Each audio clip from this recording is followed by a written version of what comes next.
Hi, my name is Carissa Laffey, and today I'm showing you an activity that will utilize the fresh and saltwater wetlands of the Bolivar Habitat Preserve. Wetland Walk, Looking for Tracks, is an activity that's best suited for grades kindergarten through 2nd grade, and it's also best done during the winter months.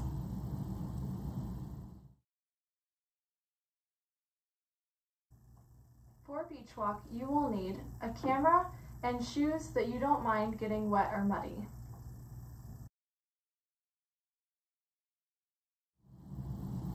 Put on an old pair of shoes. This activity can't be done in the classroom.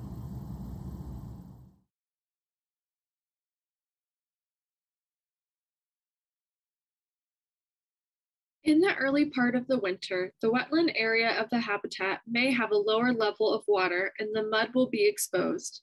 Take your students to the water's edge and look for footprints along the shore. Ask your students to identify the tracks as bird, reptile, mammal, or amphibian. Did the footprints appear suddenly, or do they continue to meander between the water, vegetation, and mud?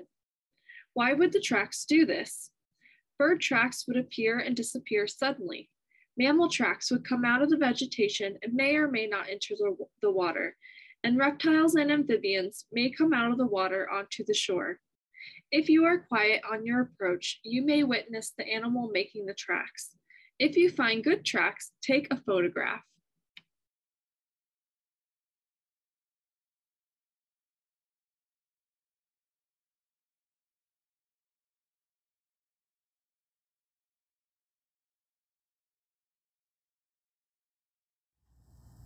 Your students will be able to identify different kinds of animal tracks in the wetland, and they can also see how that animal might have moved about the wetland.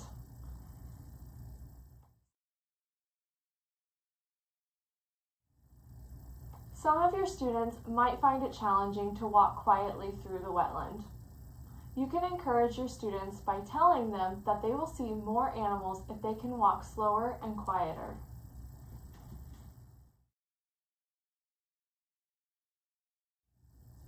If you are doing the wetland walk with older students, you can also capture those wetland tracks by using plaster.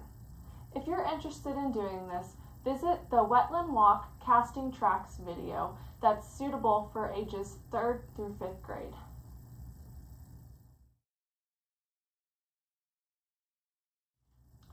Close your lesson by reviewing all of the different tracks that you found on your wetland walk. You can ask them questions like, did you see any tracks that you weren't expecting? Or, what place in the wetland was the best place to look for tracks? Or you can ask them, what are some of the visual differences that you noticed between the different tracks that we saw?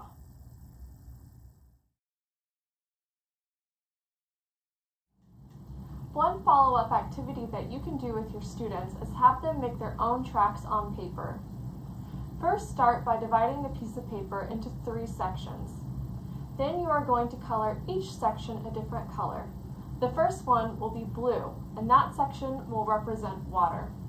The middle section will be brown and represent mud. The third section will be green and represent dry land. Next, have your students research some different animals that may inhabit a wetland environment. After they choose their favorite one, then they are going to research what their tracks may look like in a wetland. They can print out pictures of tracks and cut them out. They're going to want to print several different varieties of them.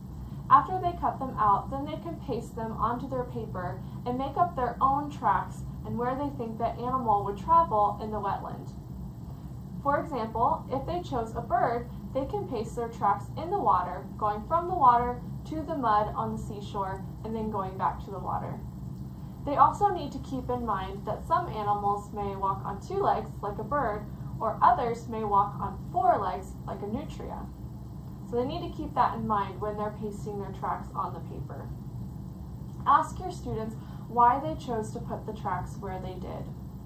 They can even make up a little story about their animals.